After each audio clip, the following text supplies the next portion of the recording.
depan umum walaupun secara online. Alhamdulillah menurut saya, ini pengakuan bukan dari saya ya statementnya, tapi teman-teman di luar Biro Keuangan terutama mengapresiasi dan melihat bagaimana teman-teman di Biro Keuangan selalu dinamis dan mampu untuk mengelola perubahan. Nah, di bagian terakhir yang saya sebut tadi tentang perubahan, saya juga selalu mengingatkan pada teman-teman, jangan hanya melakukan perubahan hanya pada saat ikut pelatihan, ya, Latsar kalau yang CPNS, PKP kalau pengawas, PKA dan seterusnya. Setelah itu selesai. Ya, bahkan perubahannya nggak jalan lagi gitu ya. Tapi gunakan manajemen kalau dalam konteks kita ZI atau RB sudah mengenal prinsip plan, do, check, act. Ya, bagaimana kita merencanakan, mengimplementasikan, melakukan monitoring evaluasi, kemudian melakukan perubahan, perbaikan kembali. Siklus inilah yang terus-menerus tiada akhir. Jadi perubahan itu bukan proyek, inovasi itu bukan proyek, tapi satu siklus yang kita lakukan di dalam mengelola organisasi maupun pribadi masing-masing kita. Mas Jolang, teman-teman semua, sekali lagi makasih pada kesempatan pagi ini, apresiasi atas pencapaian saya secara pribadi. Saya menganggap itu adalah prestasi kita bersama, karena kita tidak hanya bersaing dengan sesama pegawai di lingkungan Sekretariat Jenderal, tapi untuk CPT, baik Pratama maupun Madya, kita bersaing dengan talenta-talenta nasional. Ya, saat ini kalau kita sadar posisi dari 5 jabatan eselon 1 di Sekjen DPR masih bertahan 2 ya, yang 3 udah talenta nasional. Itu satu tantangan buat saya secara pribadi selaku Deputi Administrasi maupun PLT Karo SDMA ya, untuk ke depan ya, melahirkan pemimpin-pemimpin baru yang tidak hanya mampu memenuhi kualifikasi kompetensi di lingkungan Sekretariat Jenderal saja, tapi juga mengisi jabatan-jabatan pimpinan tinggi di kementerian lembaga yang lain. Ya. Mungkin hari ini kita punya Bu Indah dari BSAP.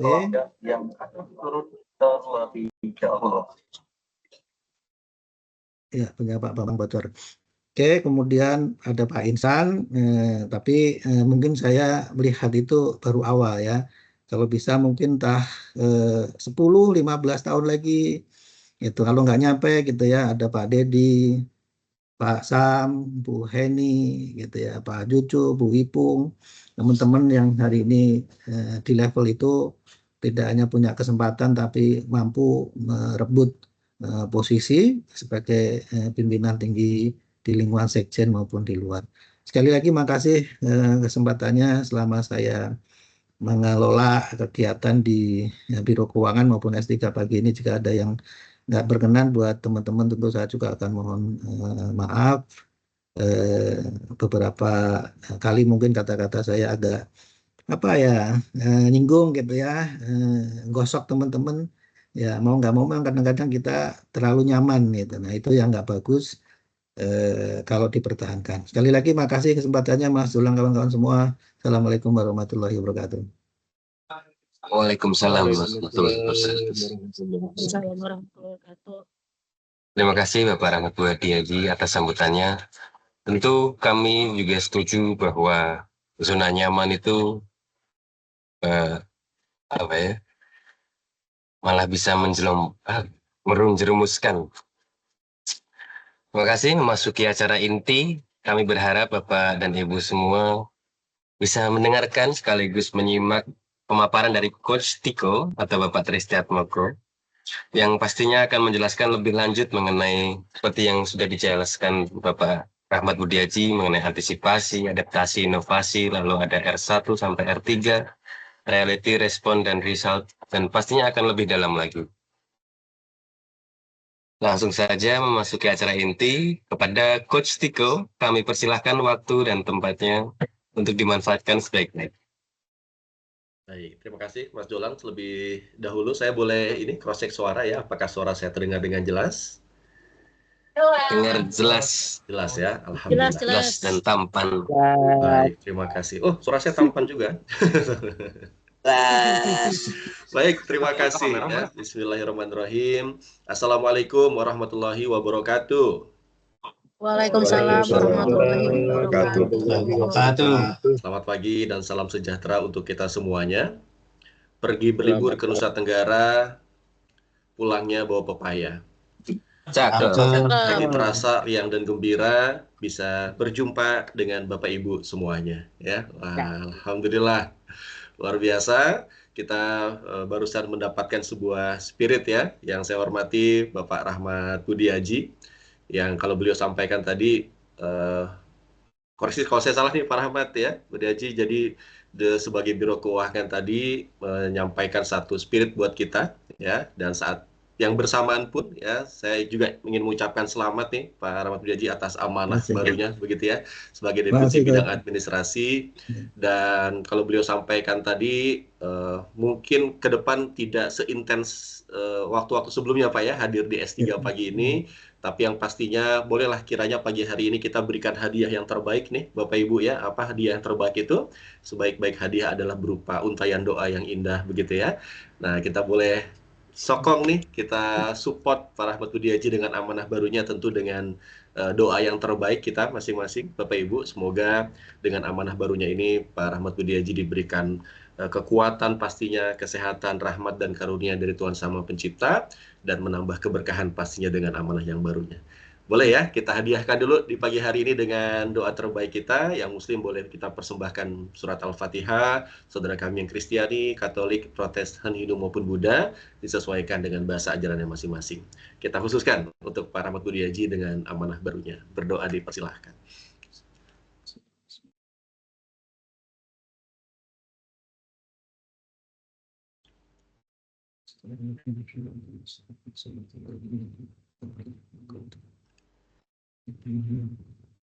Amin, amin, amin ya Allah, amin ya Rabbal Alamin.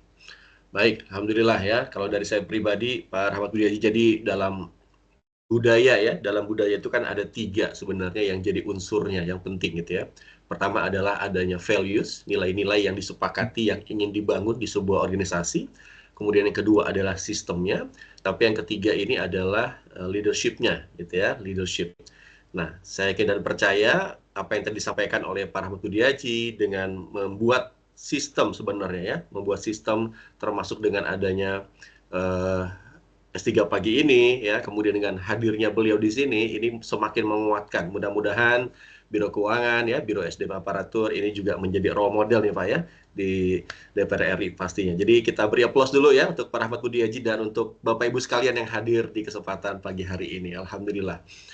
Dan izinkan saya juga menyapa yang saya hormati juga para pimpinan ya, para kepala bagian administrasi BUMN, Pak Dedy Bagus Prakarsa, kemudian kepala bagian perjalanan, Ibu Heni Widyaningsih, kepala bagian administrasi keuangan, Pak Samkarya Nugraha, selamat pagi, kemudian kepala bagian MKI ASN, Pak Marti Harjo, selamat pagi, kemudian kepala bagian PPK ASN, Ibu Nikmah Wahyu Purnami, dan kemudian juga kepala bagian BT Non ASN Ibu Murni Elok Pratiwi, dan juga kepala bagian pembinaan Japfung yaitu Bapak Budi Jatmika. Wah, terima kasih, dan Bapak Ibu semua tentunya kesempatan pagi hari ini sebagaimana disampaikan tadi, rasanya kalau dengan ISQ sudah apa ya, sudah kalau ibarat pertemanan itu mungkin sudah seperti bestie kali begitu ya. Nah, jadi alhamdulillahnya benar disampaikan tadi beberapa hal yang jadi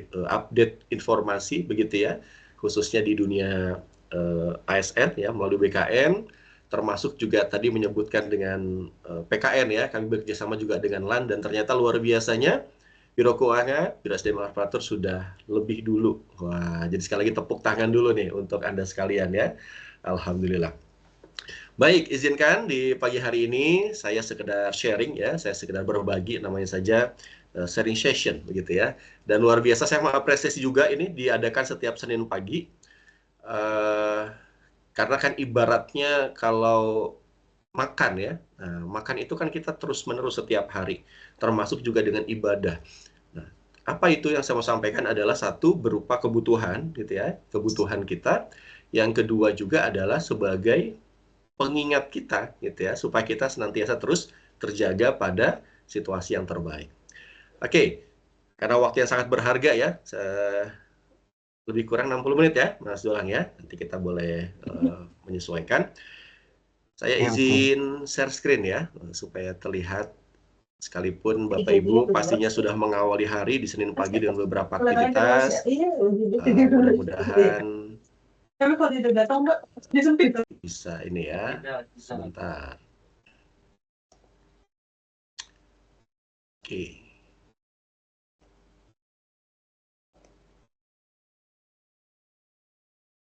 Saya cek dulu sebentar. Nah, dia, oh ini dia. Oke.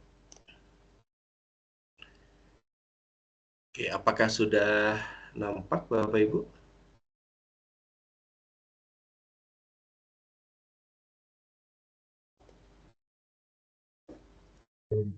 Mudah-mudahan sudah nampak ya. Di saya belum. Oh, belum. Oke, sebentar. Belum, Pak. Saya stop share dulu.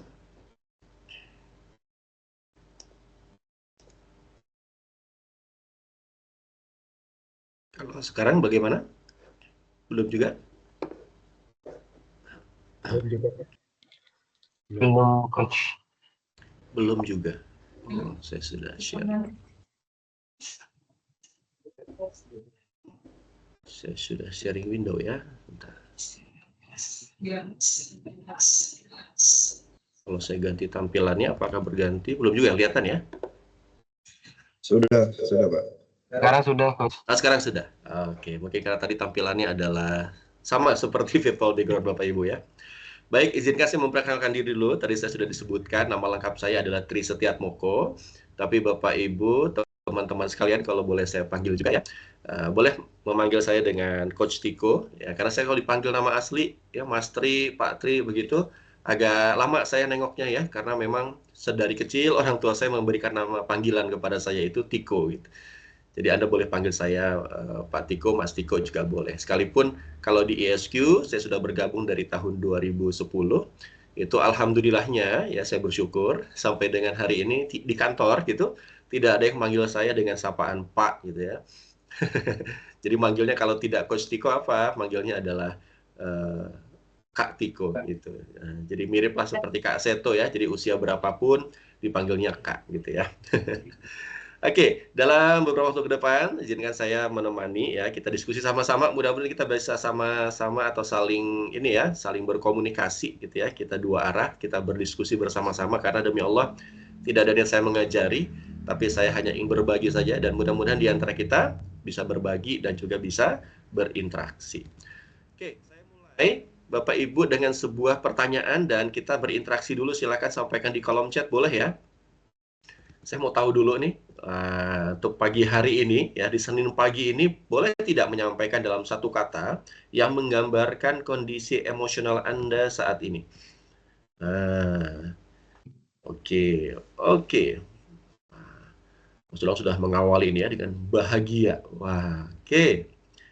Yang lain bagaimana nih? Kita sambil cek ya.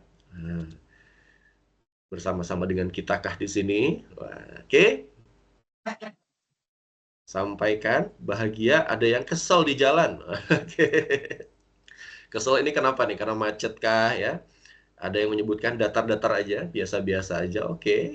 Ini bukan tentang benar salah, baik dan buruk ya. Nah, boleh silakan dirilis di sinilah gitu ya, emosi Anda.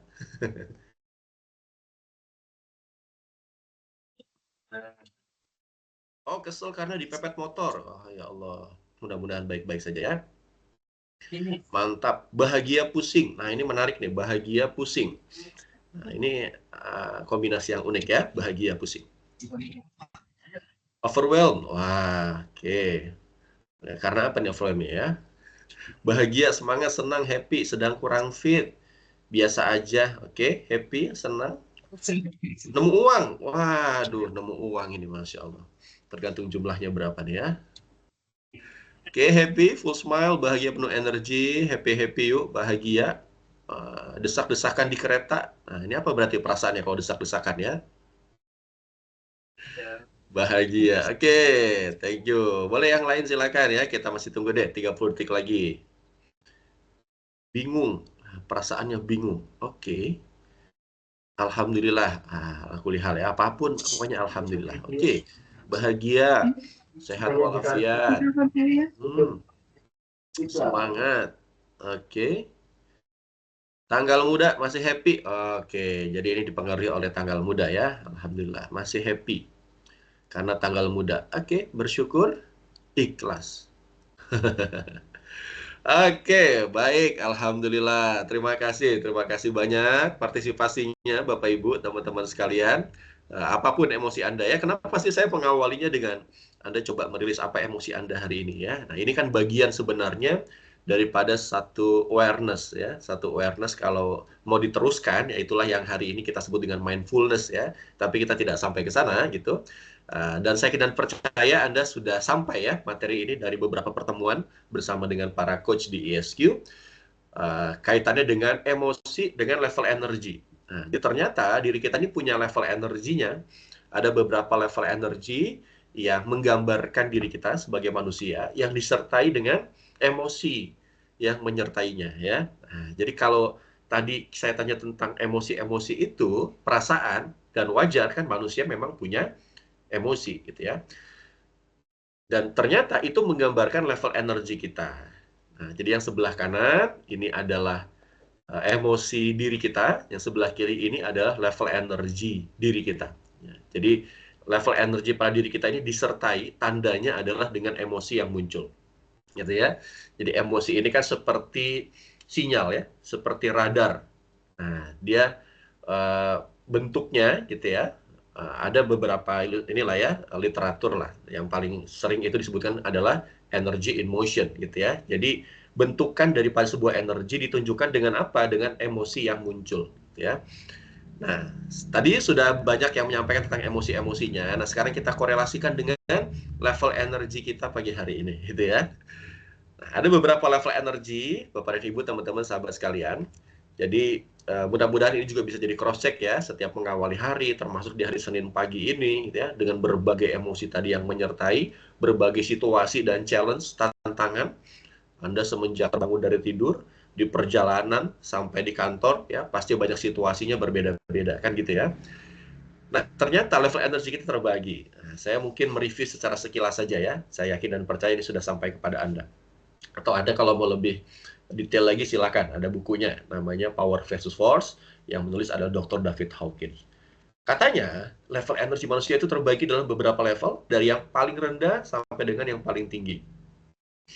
Yang paling rendah, kondisi seseorang ketika menanggung malu atau aib. Nah, ini disebut sebagai level energi yang paling rendah. Bahkan di buku tersebut sampai dituliskan saking bahayanya, maka dia seperti atau satu level di atas keinginan manusia mengakhiri hidupnya dengan cara bunuh diri. Nah, ini kan itulah kenapa dimanapun ya, di dunia pendidikan, termasuk dalam dunia pekerjaan, dikampanyekan sekarang tentang anti-bullying. Kenapa? Karena bullying atau perundungan kan membuat seseorang itu berada pada kondisi menanggung malu atau aib. Ya, itu paling rendah. Kemudian apalagi sekilas saja, perasaan bersalah, apatis, tidak mau tahu, kedukaan mendalam, ya, ketakutan, kecemasan, anxiety, kemudian hasrat yang dimaksud di sini tuh tidak pernah merasa cukup gitu ya, selalu dikendalikan oleh hawa nafsunya gitu ya. Kemudian marah-marah termasuk membangga-banggakan diri. Bangga-banggakan diri di sini, coba lihat emosi yang menyertai adalah hinaan ya. Jadi bukan berarti self-confident. Nah, ini baik kalau self-confident, tapi membangga-banggakan diri yang dimaksud di sini adalah konsep ini yang disertai dengan merendahkan atau menghina orang lain. Nah, ini disebut sebagai level energi yang rendah ini. Level energi yang rendah di bawah garis merah ini. Kalau sudah di atasnya, ada keberanian, kenetralan, kerelaan, menerima, akal budi, pikiran yang jernih, cinta, sukacita, kedamaian, sampai mendapat pencerahan. Ini adalah level energi yang tinggi. Nah, level energi yang rendah ini disebutkan sebagai destructive zone atau zona yang menghancurkan. Kenapa disebut zona yang menghancurkan? Karena kalau kita beraktivitas dan kita berada pada level energi ini, Bapak Ibu, teman-teman, sahabat sekalian, maka hasilnya insya Allah nggak optimal. Nah, contoh aja ya, Anda bekerja, mengerjakan apa dokumen segala macam, tapi sambil ada perasaan bersalah. Kira-kira nyaman nggak bekerjanya? Atau ketika sambil marah-marah. Nah, ibu-ibu nih misalkan, Anda masak tapi sambil marah-marah. Kira-kira rasanya gimana? Nah, kalau rasa kayaknya tanya ke Bapak ya, kalau Ibu harus enak ya. Pak, istri Anda ya sambil marah-marah masaknya, kira-kira rasanya gimana tuh masakannya ya? Nah, ada yang bilang katanya asin ya, tapi ada yang bilang juga, wah nggak ada rasanya coach, kenapa? Orang nggak masak karena marah gitu ya. Nah artinya apa? Kalau kita beraktivitas ada di sini, nah kita ada destructive zone. Tapi kalau di atas ini, maka sebaliknya. Ini zona yang konstruktif, yang membangun, gitu ya. Nah, yang membangun. Nah, tadi Bapak Ibu, teman-teman sahabat sekalian, maka silahkan cross check ya, level emosi Anda ada di mana saat ini. Ya, sekalipun kalau kita pengen ya, pengennya kita kan setuju nggak Bapak Ibu, teman-teman sahabat sekalian, kalau kita pengennya ada di level energi yang tinggi. Ya, setuju nggak? Coba yang setuju boleh ketikkan setuju nih. Siapa di sini yang kepengen setiap hari senantiasa terus ada di level energi yang tinggi? Setuju ya? Oke. Oke. Tapi pertanyaan berikutnya, pernah nggak ngalamin yang di bawah ini? Kalau yang tadi di-share sih beberapa, ada yang di bawah ya. Betul ya? Nah, apa maksudnya? Jadi Bapak Ibu, teman-teman sahabat sekalian, teori ini tidak menafikan kita sebagai manusia ya. Jadi selama kita hidup sebagai manusia, kita bukan malaikat. Kita punya emosi. Kenapa? Karena ya situasi bisa jadi kita hadapi, yang situasi itu tidak kita bisa elakkan, yang akhirnya membuat kita berada pada level energi yang rendah. Wajar ya. Jadi kalau kita mengalami level energi di bawah ini wajar. Jadi kalau tadi ada emosi, wah, kesel ya, dipepet motor, wah ya, kemudian desek-desekan, nggak nyaman. Ya, wajar Anda mengalami hal itu ya, maksudnya emosi yang tidak nyaman. Bisa jadi itu menggambarkan level energi yang di bawah sini. Nah, tapi kenyataannya, ternyata kita setuju kalau kita ingin di level di atas itu kan. Nah, artinya apa? Ini yang menarik sekali lagi untuk mengingatkan kita semua, termasuk saya, Bapak Ibu, teman-teman sahabat sekalian. Jadi kita perlu adanya awareness dulu nih. Kita saat ini berada pada kondisi yang seperti apa? Kita berada pada pribadi diri kita yang level energinya ini ada di mana. Seandainya kemudian kita menyadari bahwa kita sedang merasakan emosi yang menandakan kita ada di level energi yang rendah itu, maka pilihannya ada dua. Kita mau terus-menerus di situ, atau sebenarnya pada kenyataannya kita ingin ada di level energi yang tinggi. Karena yang menarik adalah, ya, Dr. David Hawkins termasuk Dr. Ari Ginanjar Agustian menyampaikan bahwa di mana level energi kita sendiri yang memilih, kita sendiri yang memutuskan. Nah, kita punya kendali, kita punya kewenangan penuh. Ya, nah, jadi saya ingin mengingatkan di kesempatan pagi hari ini, mudah-mudahan sesi kita pagi hari ini membuat kita mengawali hari Senin ini, mengawali pekan ini berada pada level energi yang tinggi, gitu ya. Nah, dan kemudian, kenapa? It's okay, seandainya kalau ada emosi yang kemudian tidak nyaman dan sebagainya. Kenapa? Karena kita perlu berhati-hati. Seandainya kemudian kalau tadi diingatkan ya, tadi oleh MC termasuk juga oleh Pak Rahmat tadi, bahwa hati-hati kalau kemudian kita terjebak di zona nyaman. Ya, kita pada comfort zone. Jadi oke-oke aja lah gitu ya. Nah, itu mungkin satu sisi baik ya, kita nyaman. Tapi berhati-hati ya, berhati-hati. Kalau kemudian kita terlalu nyaman, maka kita terjebak sebenarnya pada satu comfort zone ini dan tidak membuat kita kemana-mana ya. Nah, kabar baiknya bagi yang tadi merasa tidak nyaman, ya. Nah, kabar baiknya adalah boleh jadi Anda sedang keluar dari zona nyaman, karena itu cirinya. Nah, disebut sebagai fear zone, ya, zona ada kekhawatiran dan lain sebagainya. Nah, begitulah juga Bapak Ibu kalau kita menghadapi ya perubahan ya, dinamika. Kalau kita sesuaikan, kita kontekstualkan dengan tema kita pagi hari ini, bagaimana kita responsif terhadap dinamika ya, dinamika perubahan. Maka ketika perubahan itu terjadi, kita ada kecemasan, kekhawatiran, wah itu salah satu sinyal ya, sinyal emosi kalau boleh jadi kita memang sedang keluar dari zona nyaman.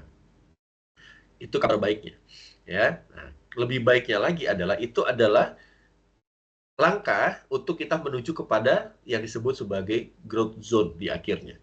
Tapi ada syaratnya. Apa syaratnya itu? Kita harus melalui satu zona yang disebut sebagai learning zone. Karena kalau kita hanya stuck sampai di sini saja, maka Ya, yang tadi disebutkan bahwa kita hanya berada pada level energi yang rendah tadi. Nah, jadi bagaimana supaya kita bisa sampai growth zone adalah memastikan dulu berada pada level energi kita. Hingga pada akhirnya kita sampai kepada zona bertumbuh, ya, dan akhirnya menjadikan kita sebagai new me. Nah, jadi pribadi diri kita yang lebih baik. Nah, pastinya kan, Bapak Ibu, teman-teman sahabat sekalian, kan kita ingin jadi pribadi yang lebih baik lagi ya. Nah, maka pastikan kita menjadi pribadi kita yang lebih baik itu bagaimana caranya adalah bertumbuh. Nah, bagaimana bertumbuh itu? Ya belajar. Proses belajar itu pastinya ada ketidaknyamanan. Nah, mudah-mudahan setiap sesi demi sesi, setiap Senin pagi ini menjadi pengingat bagi kita ya untuk kita terus bertumbuh. Ini sebagai sebuah awalan ya, Bapak Ibu teman-teman sahabat sekalian. Nah, sekarang kaitannya dengan tema kita ya di pagi hari ini, kita bicara terkait dengan responsif di tengah dinamika dan termasuk peran ya Bapak Ibu sekalian sebagai ASN di era digital seperti ini. Saya ingin memberikan dalam sebuah kisah, boleh ya? Nah, mudah-mudahan saya senang memberikan kisah ini. Mungkin ada yang pernah juga mendengar kisah ini, karena ini memberikan sebuah makna yang sangat berharga untuk kita menghadapi kehidupan. Kisah ini rekaan, ya, kisah ini rekaan tapi syarat makna gitu ya. Nah, kisah tentang seorang petani. Oke, Bapak Ibu boleh ikut sama-sama ya dengan kisah yang saya mau sampaikan ini. Dan boleh sampaikan nanti di kolom chat ya, kita berinteraksi. Jadi di masa sebuah kerajaan ya. Jadi ini sekali lagi ini fiktif belaka ya, rekaan. Jadi kalau ada kesamaan nama tempat ini bukan kesengajaan ya. Di sebuah masa ya dalam sebuah kerajaan ya, kekuasaan sang raja begitu, ada sebuah perkampungan di mana perkampungan tersebut hiduplah seorang petani ini. Nah, petani ini hidup dengan kondisi yang di bawah rata-rata lah dibandingkan dengan masyarakat yang lain. Apa pekerjaannya? Mengurusi lahan pertanian dari tetangga-tetangganya, ya, serabutan lah. Dan ia ditemani hidupnya oleh siapa? Oleh seorang anak laki-laki yang masih muda. Kemudian bahasa sekarang mungkin aset ya. Asetnya apa? Asetnya saat ini itu hanya seekor kuda yang cukup kurus. Nah, satu ketika kudanya itu yang satu-satunya miliknya itu dia hilang entah kemana. Hilang entah kemana. Tidak ditemukan di satu pagi, di kandangnya tidak ada. Kabur. Nah, kemudian menariknya si petani ini punya tetangga-tetangga yang iseng. Apa salah satu keisengannya adalah datang ya dan kemudian bertanya dengan pertanyaan yang iseng. Dia tahu kudanya ini hilang, kabur. Bertanyalah kepada petani itu, wahai petani, kamu punya satu kuda dan itu satu-satunya milikmu, tapi sekarang sudah kabur. Pertanyaan isengnya adalah, bagi kamu ini berkah apa musibah? Nah, ya, ini berkah apa musibah? Mungkin berkah kamu nggak ngurusin lagi kuda, nggak kerepotan lagi. Tapi mungkin musibah namanya kehilangan. Bagi kamu ini berkah apa musibah? Nah, apa jawaban petani itu, Bapak Ibu sekalian? Petani itu bilang gini, mana saya tahu? Nah, itu jawaban petaninya. Jadi, mana saya tahu? Katanya begitu. Kemudian, besoknya, ternyata kuda yang tadi hilang itu datang lagi. Nah, datang lagi, kemudian menariknya adalah di belakang kuda itu mengekor ada 2 ekor kuda liar dari hutan yang tidak punya pemilik. Dan semuanya masuk ke dalam kandang petani itu. Dan berapa sekarang? Jadi punya berapa petani itu Bapak Ibu? Punya berapa ekor kuda? Hilang satu, balik lagi, tapi di belakang mengekor 2 ya. Jadi ada 3 ekor kuda. Dan tetangganya tahu. Nah, siapa yang punya tetangga begini ya? Tiba-tiba tahu aja gitu ya. Dia tahu jadi punya 3, dan mereka nanya lagi tetangga-tetangganya itu, loh sekarang kamu malah jadi punya 3, bagi kamu diberkah apa musibah? Jawabannya konsisten petani itu, mana saya tahu gitu ya. Nah, kemudian cerita berlanjut, besoknya anaknya yang masih muda laki-laki itu kesenangan dia. Senang sekali ada hewan peliharaan baru, dia bermain dengan kuda yang masih liar itu, karena masih liar sulit dikendalikan, maka ketika ditunggangi dia terjatuh. Kakinya terluka, sudah tidak mampu lagi untuk berjalan, ya, mengalami kelumpuhan. Tetangganya tahu. Datanglah ke petani itu, kamu hanya punya satu orang anak laki-laki, bisa jadi itu satu-satunya harapanmu, tapi sekarang ia sudah tidak lagi bisa berjalan. Bagi kamu ini berkah apa musibah? Sudah bisa menebak Bapak Ibu apa jawaban petani itu? Dia Saya jawabnya positif. tahu. Yes, betul Ibu. Ya, mana saya tahu. Dia bilang begitu, sama. Ternyata nggak lama setelah peristiwa itu, ya, raja ingin mengadakan peperangan yang besar. Karena peperangan yang besar memerlukan jumlah prajurit yang banyak. Maka dia merekrut paksa pemuda-pemuda dari desa-desa. Ya, nah, banyak yang bersedih. Kenapa? Berpisah dengan anak-anak laki-lakinya. Ya, karena kan resikonya nggak balik lagi karena gugur di medan perang. Nah, tapi tidak dengan petani itu. Dia tidak berpisah dengan anaknya. Kenapa? Anaknya tidak lagi memenuhi kualifikasi untuk pergi berperang. Orang sudah tidak lagi bisa berjalan, gitu ya. Maka tetangga-tetangganya sambil bersedih itu datang kembali kepada petani itu dan bertanya, kami berpisah dengan anak laki-laki kami, tapi kamu masih bisa hidup bersama dengan putramu. Bagi kamu ini berkah apa musibah? Sudah bisa menebak juga apa jawabannya Bapak Ibu? Mana saya tahu. Yes, itu dia. Mana saya tahu. Ya. Nah, sekarang, udah saya cukupkan kisah sampai sini ya. Sudah bisa menebak lah ya pertanyaan dan jawabannya. Sekarang silakan saya beri waktu tulis di kolom chat. Apa makna dari kisah ini? Nah, awas jangan sampai ada yang bilang mana saya tahu ya. Seperti petani itu. Oke. Tuh kan langsung ya, mana saya tahu. Gawat nih. Panjang-panjang saya berkisah cuma mana saya tahu aja nih. Yuk, coba Bapak Ibu, teman-teman sahabat sekalian, kita ambil pelajarannya ya, maknanya dari kisah si petani ini. Wow. Oke, nanti saya bacakan ya. Tidak ada yang tahu rencana Allah Tuhan Yang Maha Esa. Oke, petani itu menyerahkan masalahnya kepada Allah dan dia percaya keputusan Allah yang terbaik. Oke. Bagaimana yang lainnya silakan. Saya beri waktu dulu ya. 1 menit untuk mengambil makna dan menuliskan di kolom chat tentang arti atau makna dari kisah petani tersebut. Oke.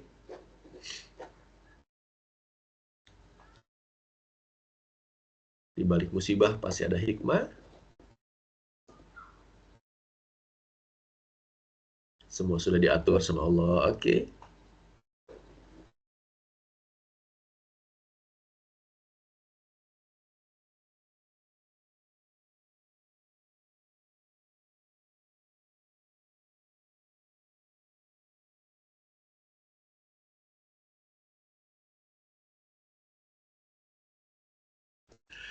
Ya, sini saya kacamata berbeda ya. Petanya cuek dia. Ya, cuek, bodoh amat gitu ya. Oke.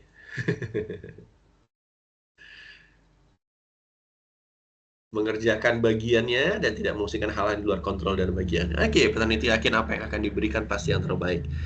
Semua urusan Allah, terus berusaha dan pasrah. Oke, rancangan Tuhan adalah yang terbaik. Oke, good. Oke, yes, terima kasih. Oke ya, Bapak Ibu, teman-teman, sahabat sekalian, jadi silakan ya, sampaikan bagi yang ingin masih menyampaikan di kolom chat, kita berinteraksi. Yes, oke, nah kita lihat Bapak Ibu, teman-teman, sahabat sekalian, sebenarnya ya cerita tadi, kisah tadi kan ini adalah sebuah gambaran kehidupan kita sebagai manusia, betul tidak? Saya ulangi sedikit ya, petani tadi dia punya kuda dan hilang, kemudian dia besoknya kembali lagi dan ada 2 ekor kuda tambah, ya. Tapi besoknya anaknya bermain, kemudian mengalami kelumpuhan. Tapi ternyata itu adalah cara supaya dia masih bisa hidup dengan putranya. Nah, jadi coba lihat nih tangan saya, Bapak Ibu ya, bukankah kehidupan kita kadang seperti itu? Ya, terasa ada kalanya kita merasa di atas, tapi kita pun kadang satu ketika merasa ada di bawah, gitu ya. Nah, pertanyaan iseng dari tetangganya tadi boleh jadi pertanyaan iseng pada pikiran kita juga gitu. Kenapa? Karena memang ternyata pikiran kita, Bapak Ibu, otak kita ini didesain untuk menjawab pertanyaan loh. Ya. Jadi Coba contoh ya. Nah, contoh nih Bapak Ibu ya. Tolong, ini nggak perlu jawab ya. Maksud saya adalah saya mau challenge malah Bapak Ibu, tolong jangan jawab pertanyaan saya, sekalipun dalam hati dan pikiran. Tapi tolong tetap dengarkan saya. Tolong dengarkan pertanyaan saya. Jadi tidak ada yang tutup kuping ya, tutup telinga gitu ya, atau di mute audio device-nya gitu ya.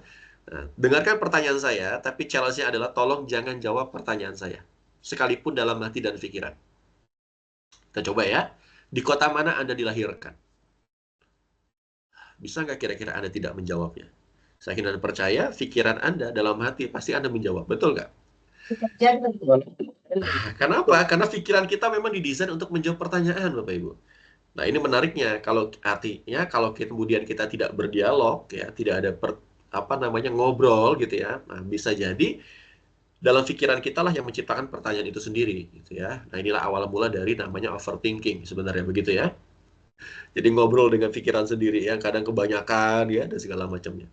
Nah, pertanyaan tadi, ini berkah atau musibah? Jangan-jangan pertanyaan iseng juga pada pikiran kita. Ya, ini berkah apa musibah sih sebenarnya? Nah, tergantung sebenarnya apa yang kemudian kita bisa bisa simpulkan.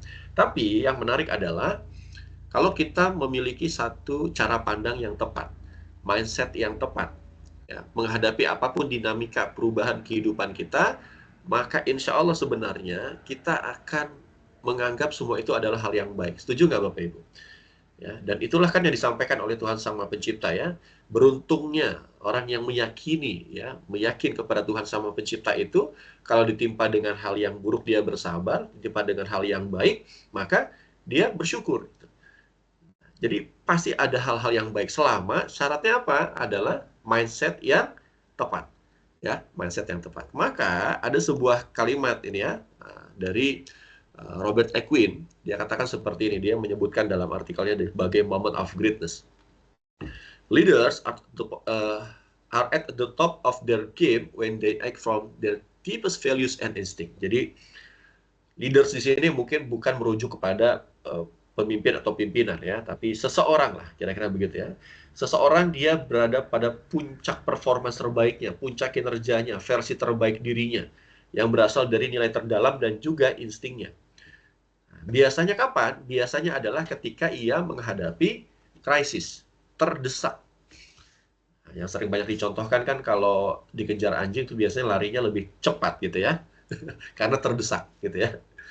Nah, tapi, ini yang menarik Bapak Ibu saya garis bawahi. But it's possible to do so anytime. Sebenarnya nggak perlu nunggu krisis dulu, nggak perlu nunggu terdesak dulu supaya kita mengeluarkan diri dengan versi terbaik kita.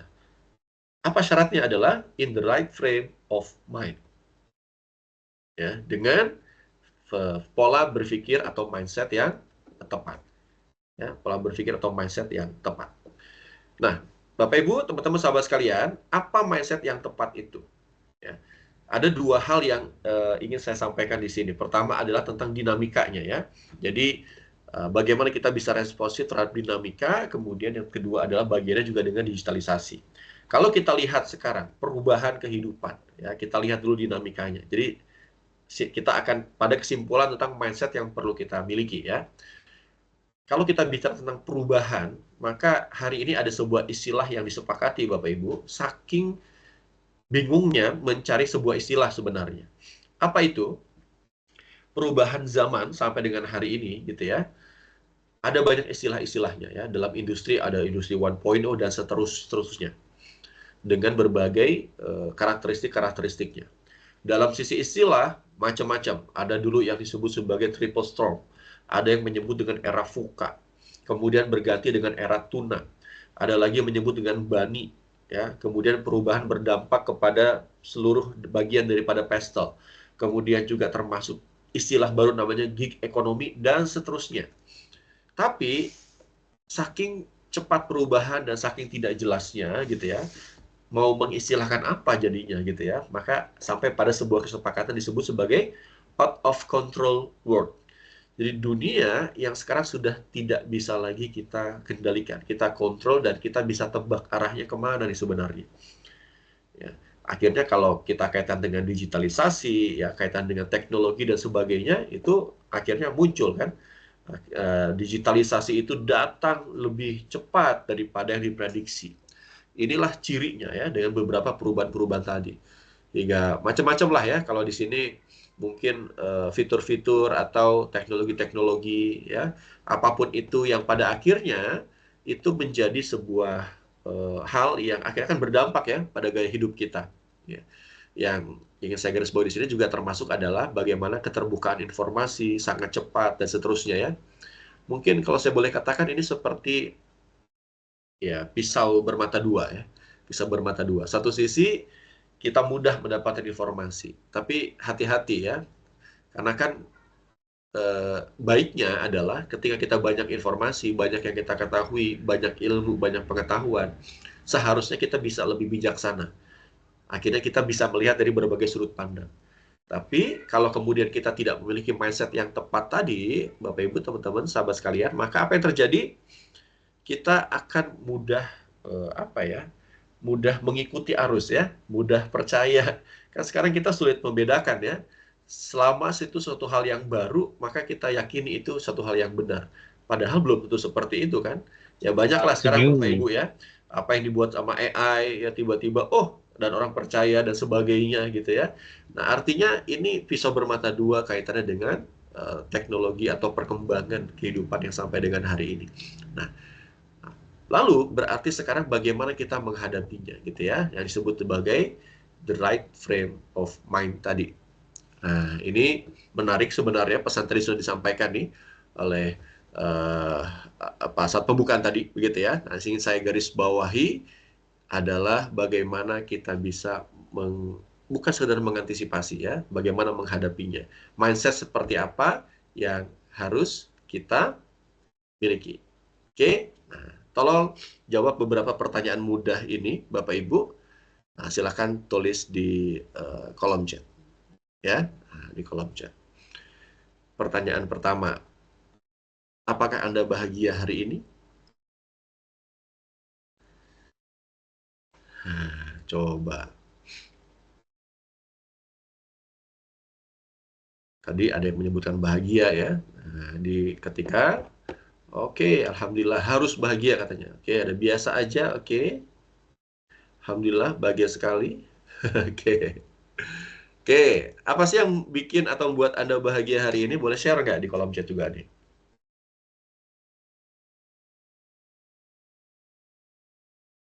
Anda yang menyebutkan bahagia, apa yang buat Anda bahagia? Masih diberi nikmat. Wah, bisa jadi MC, alhamdulillah. Masih sehat. Diberi nikmat hidup. Hidup sekali harus bahagia. Apapun yang terjadi harus bahagia. Oke. Apa yang buat Anda bahagia nih? Allah masih berikan kesehatan. Yes, alhamdulillah sehat. Oke. Oke. Oh, ketemu saya. Terima kasih, Mas Jola. Oke, Anda yang menyebutkan hari ini Anda sehat. Seandainya hari ini Anda sakit, apakah Anda tetap bahagia?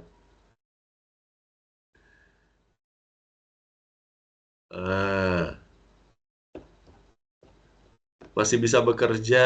Seandainya hari ini Anda tidak lagi bisa bekerja, apakah Anda tetap bahagia? Nggak tahu ya. Sekarang pertanyaannya, besok bahagia nggak Bapak Ibu? Besok bahagia nggak kira-kira?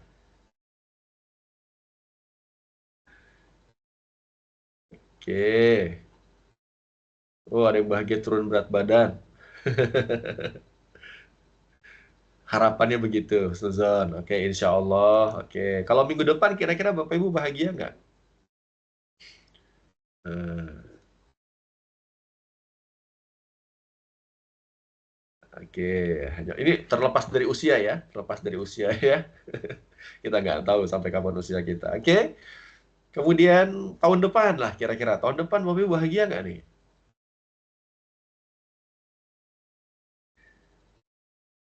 Nah, jadi pertanyaan intinya adalah, jadi yang menentukan kebahagiaan Anda itu apa sebenarnya? Atau siapa? Nah, ini dia.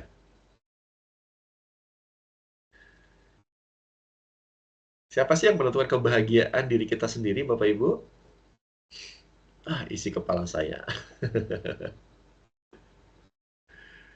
Oke, artinya yang memegang remote emosi, remote kebahagiaan kita itu siapa? Seharusnya adalah diri kita sendiri. Tapi banyak tidak, Bapak Ibu, yang menyerahkan remote kebahagiaan itu kepada orang lain, kepada di luar dirinya. Akhirnya dirinya ini kemudian dikendalikan oleh apa yang terjadi di sekelilingnya. Nah, contoh nih Bapak Ibu ya, contoh. Coba Bapak Ibu, nah kita kan punya kebiasaan kalau di ISQ ya, ada senyum simetris. Coba, sekalipun di sini banyak yang tampak wajahnya, meskipun ada yang beberapa belum, tapi is okay, coba masing-masing Anda tersenyum. Oke. Kan ada sebuah kalimat ya, tidak perlu bahagia untuk tersenyum, tapi tersenyumlah untuk merasakan kebahagiaan. Perasaan Anda gimana ketika senyum? Positif nggak? Happy nggak? Oke? Nah, bayangkan Anda sedang happy, tersenyum, ketemu orang lain, ya, Anda sedang happy nih tersenyum ketemu orang lain, Anda beri senyuman kepada dia, tapi tanggapannya begini Bapak Ibu. Nggak balas senyuman tuh kira-kira masih happy nggak kira-kira? Masih happy nggak? Saya mukul. Pengen mukul, cuekin aja. Padahal tadi happy loh. Tadi happy, ketemu orang lain mukanya begitu, malah jadi nggak happy. Saya Sebel. pukul, saya jadi happy, Coach. Oh, pas mukul jadi happy lagi. Gawat ya. Ya, mungkin yang Coba lihat bete, ya Bapak Ibu. yang Artinya sebelum berarti bete, Pak. kalau, ya ini meskipun wajar ya, tapi ingat ya Bapak Ibu ya, kok nggak direspon dengan baik gitu ya. Nah, tapi ingat Bapak Ibu, yang megang remote kebahagiaan itu siapa? Diri kita, betul nggak? Nah, jadi, dia begitu. Ya, remote kebahagiaan saya ada di saya. Jangan sampai orang lain itu mempengaruhi diri kita. Gitu ya. Nah, yang tadinya happy, kok malah jadi nggak happy ya karena orang lain? Nah, maka kembalikan ke kita. Jadi dengan apa? Dengan mindset juga pada akhirnya kan. Nah, yang kedua nih, contoh, Anda WhatsApp orang, ya, tapi WhatsApp-nya nggak dibalas-balas. Chat nggak dibalas. Apa yang Anda rasakan? Anda mau mengabarkan sesuatu nih, ya, happy, Anda chat, tapi kok nggak dibalas-balas ya? Kesel ya. Ini beberapa, banyak yang kesel, sampai-sampai nih ada beberapa, saya coba cari nih ya, ternyata banyak ungkapan-ungkapan orang yang kesel karena chatnya nggak dibalas. Balas chat lama, balas dendam cepet. Wah, ini ya, salah satunya ya. Apalagi, kok didiemin jadi patung ya? Sini aku bantu pahat. Kenapa? Karena kesel nggak dibalas-balas, akhirnya patung kali dia, gitu ya. Sampai balasnya dengan doa. Ya Tuhan, jika dia balas chat orang, tapi balas chat saya lama, hilangin aja HP-nya. Saya ikhlas. Sampai doain doa-doa yang buruk ya. Hilangin handphonenya. Oke. Tapi seandainya misalkan, ya sudah, nggak apa-apa. Gitu ya. Atau kita punya tadi ya, berprasangka positif. Ya tadi misalkan, apa namanya, di sana mungkin lagi sibuk gitu ya dan sebagainya. Oke, tetap happy meskipun dia belum balas. Ya mungkin nanti akan balasnya kan gitu ya. Bahkan nih, ini ada satu hal nih Bapak Ibu, ini jadi senjata saya nih kalau sama istri gitu ya. Misalkan, nggak dibalas-balas. Ya udahlah, nggak apa-apa. Nah, ada kalimat menarik nih ya, nggak apa-apa. Ini bagian Muslim ya. Poin pertama yang diperintahkan aja, bacalah gitu ya. Bukan balaslah. ini jadi ini saya ke istri, kok nggak balas-balas? Iya kan udah dibaca, yang itu udah dibaca gitu ya. Baca. Nah, ini silakan ya, nanti jadi tips bagi Anda. Oke, nah Bapak Ibu, teman-teman sahabat sekalian ya. Jadi pertama ini kekuatan dari sebuah pola pikir kita, cara pandang kita. Jadi ternyata bagaimana emosi kita menghadapi dinamika perubahan dan kita bisa mengontrol ya diri kita terhadap sebuah situasi ini adalah tergantung dari apa yang menjadi mindset kita ya. Nah, yang terpenting adalah ini mindset yang pertama adalah Bapak Ibu ya, bahwa kendali itu ada di kita. Ya, kendali itu ada di kita. Jadi ada sebuah istilah ya, things do not change, we change. Ya, apa itu? Sesuatu itu nggak berubah, tapi kitalah yang melakukan perubahan itu. Jadi ada sesuatu yang memang kita tidak punya kendali atas hal tersebut. Mau kita ngapain kek, mau kita menanggapinya seperti apa, emosi kita bagaimana, ya akan tetap seperti itu. Tapi ada satu hal yang bisa berubah. Apakah itu? Sesuatu yang bisa kita ubah, sesuatu yang dalam kendali kita, dalam kewenangan kita. Nah, jadi ini mindset kita pertama, Bapak Ibu ya. Things do not change, we change. Jadi bagaimana kita bisa menghadapi dinamika kehidupan kita, perubahan itu, ya, maka ada dua, selalu saja ada dua situasi. Sesuatu yang bisa kita ubah dan sesuatu yang kita tidak bisa mengubahnya. Maka fokusnya kemana? Ya, things do not change, we change. Jadi fokuslah kepada apa yang bisa kita ubah, fokuslah apa yang bisa kita lakukan. Ya, ini mindset yang pertama. Ya, mindset yang pertama. Nah, mindset yang kedua, ya Bapak Ibu, mindset yang kedua, saya mau tunjukkan dengan sebuah video ya. Nah, kita lihat sama-sama video berikut ini.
Oke ya. Nah, jadi kabarnya sampai dengan hari ini mereka masih terjebak di sana ya, nggak kemana-mana. Oke, jadi apa kesimpulannya? Sebenarnya mungkin kita yang melihatnya simple ya. Jadi dia kan pengen naik ke atas gitu. Kemudian eskalatornya macet di tengah-tengah. Ya kenapa nggak jalan aja sebenarnya kan seperti itu. Tapi ini menjadi sebuah gambaran. Yang tadi dia terjebak pada eskalator itu apa yang mereka lakukan? Mereka tidak berjalan tuh. Tapi apa yang mereka lakukan? Mereka berharap pertolongan orang lain. Harusnya ada teknisi yang datang untuk memperbaiki. Harusnya begini, harusnya begitu, harusnya begitu. Nah, apa artinya? Fokusnya kemana kalau begitu? Dia fokus kepada di luar dirinya. Harusnya seperti ini dan seperti itu. Tapi dia tidak fokus kepada apa saja, apa yang bisa dilakukan. Nah, jadi ini memperkuat yang mindset kita yang pertama tadi Bapak Ibu. Fokus kepada apa yang bisa kita lakukan. Dan menguatkan mindset yang pertama, maka berikutnya adalah selalu ada dua bagian dalam kehidupan kita kalau itu menjadi sebuah permasalahan. Apakah kita menjadi bagian daripada permasalahan itu sendiri, ataukah kita bagian daripada solusinya? Jadi, ya, kita pertama terhadap dinamika yang terjadi, kita fokus kepada apa yang bisa kita lakukan. Bukan berarti kita tidak boleh memikirkan sesuatu yang tidak bisa kita kendalikan ya. Nah, itulah kenapa dalam beberapa istilah itu disebut sebagai circle of concern. Kita boleh concern, kita boleh peduli. Ya, tapi bukan itu fokus kita. Ada yang disebut sebagai my kingdom atau circle of control. Sesuatu yang bisa kita kendalikan. Boleh kita concern terhadap sesuatu yang nggak bisa kita kendalikan, tapi ingat fokus kita adalah kepada sesuatu yang bisa kita lakukan. Dan apa yang bisa kita lakukan, pastikan yang kita lakukan itu adalah menjadi bagian daripada solusi. Bukan malah menjadi bagian daripada masalah itu sendiri. Nah, inilah Bapak Ibu sekalian yang kita sebut dalam istilahnya hari ini disebut sebagai apa? Sebagai growth mindset. Saya kira ini sebuah istilah yang sudah sangat sering kita dengarkan. bahwa ada fixed mindset, ada growth mindset. Nah, ternyata Bapak Ibu ada yang menambahkan lagi nih, gitu ya, bahwa ketika kita punya fixed mindset itu adalah salah satu mindset ketika seseorang merasa menjadi korban, menjadi victim. Jadi fixed mindset juga disebut sebagai victim mindset. Menjadi objek, menjadi korban. Akhirnya apa? Dia pasif. Ya, dia tidak responsif. Tapi kalau growth mindset, ya sebaliknya, yaitu hero mindset. Dia berpikir apa yang dia bisa lakukan, hal baik apa yang bisa dia berikan lebih, ya. Kemudian hal apa yang bisa dilakukan supaya bisa menjadi bagian daripada solusi, sesimpel apapun itu, supaya saya terhindar tidak menjadi bagian daripada masalah itu terjadi. Jadi sebagai hero mindset. Nah, apa yang membuat orang sering terjebak pada victim mindset, Bapak Ibu ya? Nah, ini mungkin saya sekilas-sekilas saja ya, ini waktu yang sangat berharga. Hati-hati Bapak Ibu ya, ini adalah yang perlu kita hindari ya, kita antisipasi. Apa itu? Musuh daripada growth mindset adalah Dr. Ali menyebutnya dengan JEP. Nah, JEP itu apa? Justification, excuse, dan juga blaming. Jadi justifikasi ya, soalnya begini sih, soalnya begitu ya. Kemudian juga ya justifikasi itu kan mencari-cari alasan lah gitu ya. Kemudian excuse, selalu meminta pemakluman dan lain sebagainya. Nah, yang lebih parah adalah blaming, menyalahkan yang lain. Akhirnya kan itu fokus juga kepada yang lain. Ya, bukan berarti kita nggak boleh saling mengevaluasi Bapak Ibu ya, tapi hati-hati kemudian kalau fokusnya adalah blaming. Jadi supaya tidak terjadi seperti itu, apa yang perlu kita lakukan? Fokusnya adalah solusi. Nah, ketika fokus solusi, inilah yang tadi yang mungkin tidak saya jelaskan lebih lanjut ya, karena saya yakin dan percaya Anda sudah sering dapat rumus ini. Maka kuncinya adalah fokuslah kepada apa? Kepada respon. Ya, nah, kepada respon. Jadi ini sesuatu yang tidak bisa kita kendalikan, ini yang bisa kita kendalikan, maka akan berpengaruh kepada result atau hasilnya. Maka kalau resultnya ingin baik, sekalipun realitanya negatif, maka responnya harus positif. Karena bayangkan kalau realitanya sudah positif, tapi direspon dengan negatif, maka hasilnya akan minim. Apalagi realiti sudah negatif, responnya negatif pula, resultnya semakin minim. Tapi bahagialah kalau realitanya positif, direspon dengan positif pula, maka resultnya akan maksimal. Maka inilah Bapak Ibu yang disebut sebagai responsif atau proaktif. Apa itu respon ya atau responsif atau proaktif adalah ketika kita fokus kepada apa yang bisa kita lakukan dibandingkan realita yang tidak bisa kita kendalikan. Kalau sebaliknya, maka kita menjadi pribadi yang reaktif, maka menjadi victim, menjadi objek, menjadi pasif. Nah, respon tadi, Bapak Ibu sekalian, itu yang perlu kita lakukan adalah respon-respon yang terbaik pastinya. Nah, maka begitu juga berarti apa perubahan yang harus kita lakukan di tengah-tengah perubahan dinamika yang luar biasa ini Bapak Ibu, maka kita perlu ubah mengganti victim mindset apa itu dari kita hanya sekedar bekerja, menggugurkan kewajiban ya, memenuhi KPI, job desk dan segala macam, menjadi kita memberikan nilai tambah pada pekerjaan kita. Salah satunya kalau kita kaitkan dengan ASN, Bapak Ibu sekalian, maka saya ingin mengingatkan perubahan terjadi saat ini memang seperti halnya badai. Maka yang perlu kita kuatkan adalah jangan sampai lupa core purpose Anda dan juga core values yang perlu dimiliki. Karena sehebat apapun perubahan dinamika yang dihadapi, maka tetaplah kepada tujuan, purpose. Dan supaya tidak terombang-ambing, jadikanlah berakhlak tetap menjadi jangkar atau values yang dipegang teguh. Kenapa? Karena inilah yang juga disampaikan oleh Jim Collins dalam bukunya Good to Great. Bagaimana kita bisa terus berlanjut ya hidup perform di out of control world ini, maka selain beradaptasi, menyesuaikan dengan situasi ya, melakukan perubahan, tapi harus ada yang tetap dipertahankan. Apa itu? Nilai inti dan tujuan inti. Nah, nilai inti dan tujuan inti ini yang harus tetap dipegang teguh. Ya.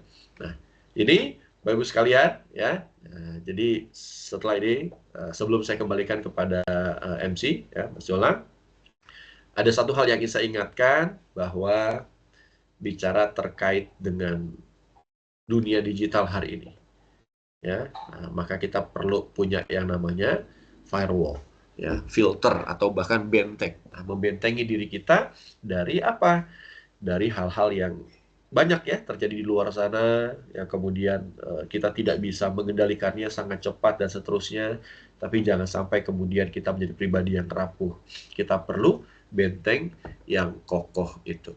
Apa benteng yang kokoh itu, Bapak Ibu sekalian? Ya, jadi kalau kita bicara tentang digital, ya, dengan saat ini dunia AI dan sebagainya, dengan teknologi yang tadi mulai dari 1.0 sampai dengan 5.0 dan seterusnya. Maka sederhananya dunia digital itu kan, kapan dunia digital itu dimulai? Ketika ditemukan bilangan biner. Apa bilangan biner itu? Berapa bilangan biner Bapak Ibu? Yaitu 1 dan 0. Ya, nah 1 dan 0. Artinya ya 1 dan 0. Begitu juga dengan hari ini berarti. Dunia digital harus dihadapi oleh manusia-manusia digital. Siapakah manusia digital itu? Bukan robot, bukan AI, tapi manusia yang juga berlandaskan pada 0 dan 1 itu. Ya, nah, 0 dan 1 itu. Apa itu? Ya, jadi rumusnya adalah 1/0 sama dengan tak terhingga. Nah, apa maksudnya Bapak dan Ibu, teman-teman sahabat sekalian? Jadi kalau kita berpegang gitu ya pada sesuatu nih, 0 itu apa sih? 0 ini bukan hanya bukan hanya sebuah angka saja ya, tapi juga mengindikasikan atau sebagai sebuah ilustrasi. Spiritnya adalah ketika kita melambangkan kesucian hati diri kita yang zero. Zero ini bukan kosong ya, tapi kesejatian diri. Dan kemudian 1 itu apa? Melambangkan prinsip keimanan kita kepada Sang Maha Pencipta. Jadi, semakin kita mendekatkan diri kepada Sang Maha Pencipta, semakin kita mensucikan hati kita, maka insya Allah hasilnya semakin tak terhingga, dan ini menjadi benteng yang kokoh untuk kita. Ya, nah, untuk kita. Maka saya tutup dengan sebuah kalimat dari Dr. Ari. Bilangan biner 0 dan 1 bukan hanya simbol digital, tapi juga filosofi. 0 melambangkan kesucian hati, dan 1 melambangkan prinsip keimanan kepada Tuhan Yang Maha Esa. Kalau hati bisa dijadikan digital dengan internalisasi nilai-nilai ini, manusia digital berpotensi membawa manfaat tanpa kehilangan nilai-nilai esensial. Jadi, untuk menghadapi dunia digitalisasi dengan dinamika yang ada, maka Anda sebagai ASN, jadilah juga ASN yang digital. ASN yang melandaskan 0 dan 1. Terus-menerus menjaga kesucian ya, kesejatian diri 0, dan termasuk juga dengan memperkuat keimanan kepada Sang Maha Pencipta. Dengan apa? Dengan menguatkan kembali purpose Anda. Untuk apa Anda menjadi ASN? Dalam istilahnya Dr. Ari, maka harapannya Anda mempunyai yang disebut sebagai Grand Why. Apa alasan dorongan terkuat Anda menjadi ASN? Maka mudah-mudahan bukan sesuatu yang mengawang-awang, bukan sesuatu yang melangit, tapi sesuatu yang ada pada kedalaman diri Anda. Saya kira itu dulu ya. Saya kembalikan dulu kepada MC, minta maaf kalau yang tidak berkenan ya. Kepada Mas Jolang saya kembalikan dulu. Terima kasih. Assalamualaikum warahmatullahi wabarakatuh. Waalaikumsalam warahmatullahi Waalaikumsalam. Warahmatullahi wabarakatuh. Baik, terima kasih Kak Tiko atas materinya. Tentunya materi yang disampaikan oleh Kak Tiko ini sangat inspiratif dan membuka wawasan kita semua. Dan jika beliau saya mengambil inti ini tentang mindset yang akan mempengaruhi respon kita terhadap reality, sehingga akan menghasilkan atau menentukan result yang terjadi. Baik, selanjutnya adalah sesi tanya jawab.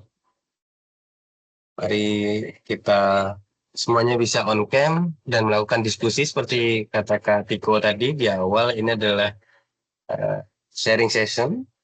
Jadi kita saling, nanti mungkin ada yang bertanya, bisa bertanya di kolom chat ataupun raise hand langsung on mic saja boleh. Mungkin bisa di Bapak Sam. Oh, ada Pak Sam, Pak Wisnu, dan di kolom chat ada Pak Irfan. Ya, ada 3. Oke, yang pertama boleh Pak Wisnu, silahkan. Ya, terima kasih Mas Jolang. Terima kasih Kak Tiko. Mungkin bukan pertanyaannya, Mas Jolang, lebih ke arah feedback atas materi yang tadi disampaikan karena sangat luar biasa. Ini sangat relevan dengan kami di SDMA, Pak Kak Tiko. Jadi kami di SDM Aparatur, analis SDM Aparatur.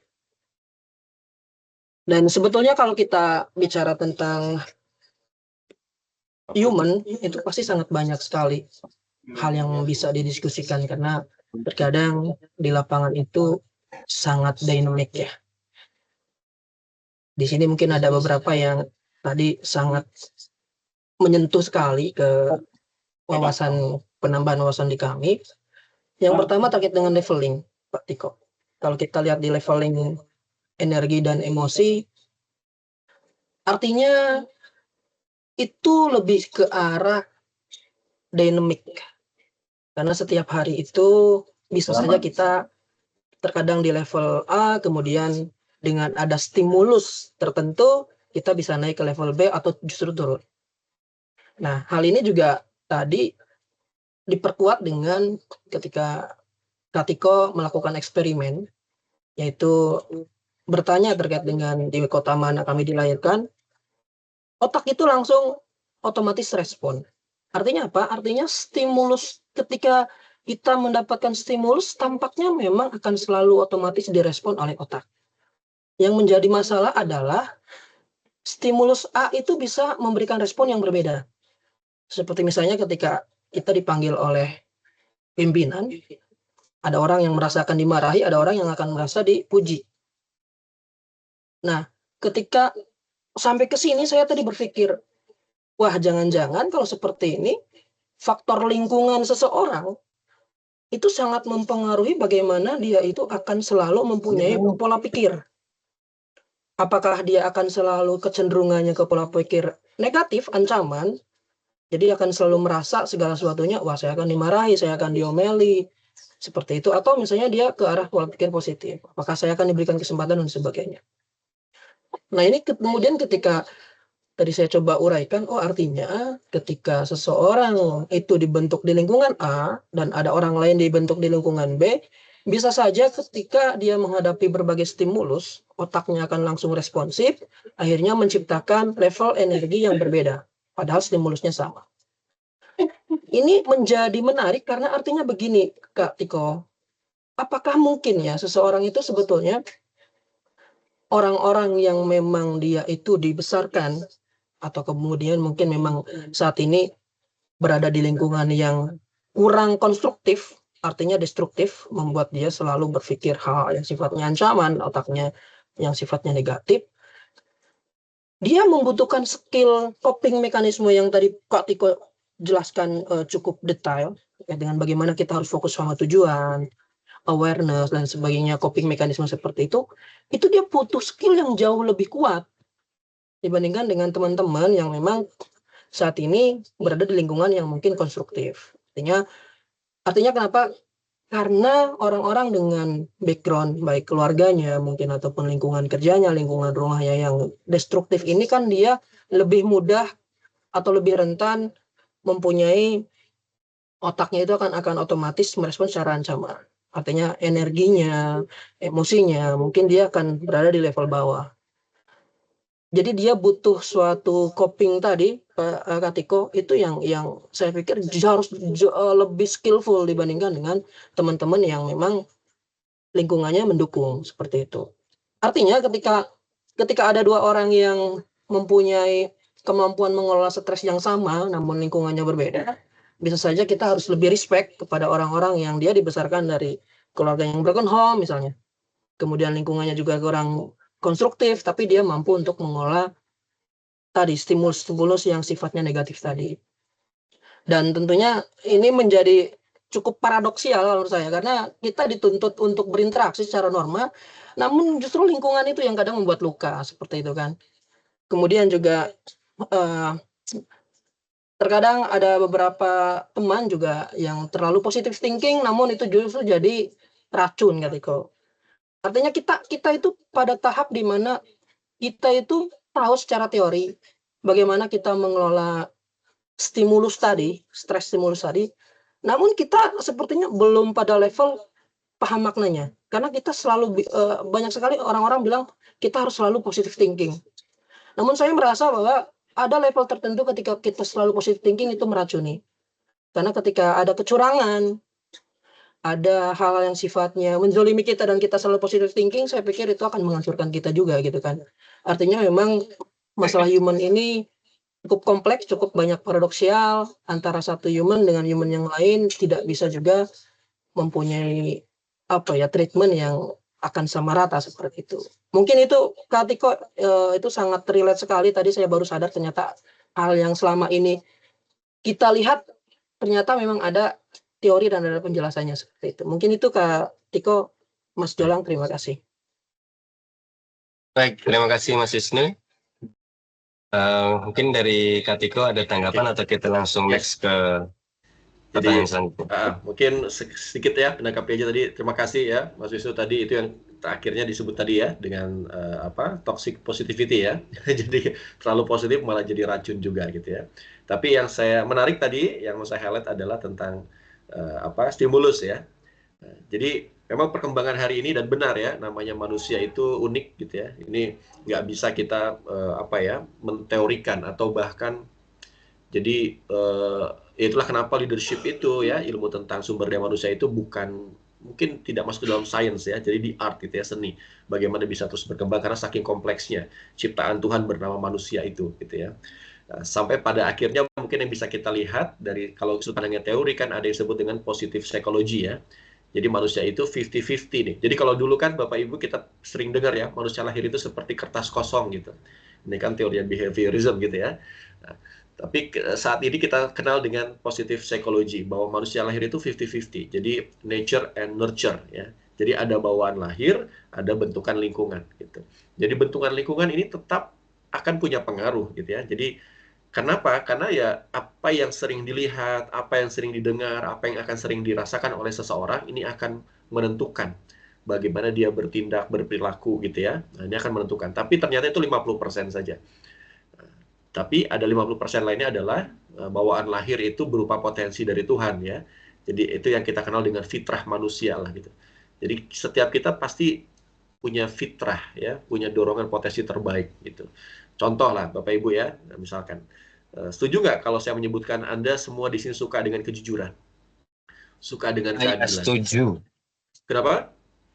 Saya setuju. Setuju. Suka dengan kasih sayang, kan gitu ya. Jadi sama tuh, ada kesamaan sekalipun kita punya latar belakang yang berbeda.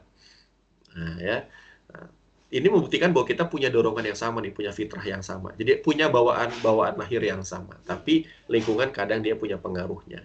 Nah, bicara stimulus tadi, ya memang pikiran kita, otak kita nih ada salah satu kerja yang unik ya. Ada namanya amigdala tuh.